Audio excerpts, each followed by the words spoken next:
So, as I mentioned before, the isometry was born on the 19th century.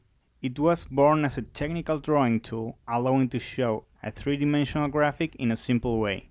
So for this kind of use, the norm was to have a 30-degree angle on both sides. We're going to call this approach traditional isometric. But things got more complicated with the arrival of video games. The developers of that era had to work with a lot of graphic limitations, such as the screen resolution.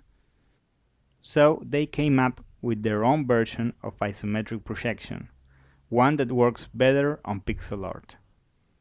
They discarded the 30-degree angle approach and instead came up with an angle of roughly 26.5 degrees.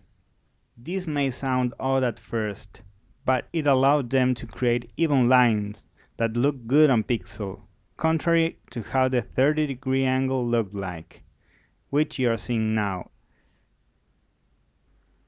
For the purpose of this tutorial, we're going to call this approach just isometric. This is the one we're going to learn. Why? Because it's much easier to work with and it allows us to have a quick and efficient workflow on Adobe Illustrator. Plus, it has all the same benefits of the traditional isometric drawings since all angles are equal. So, with that out of the way, let's get ready to start working on the next lesson.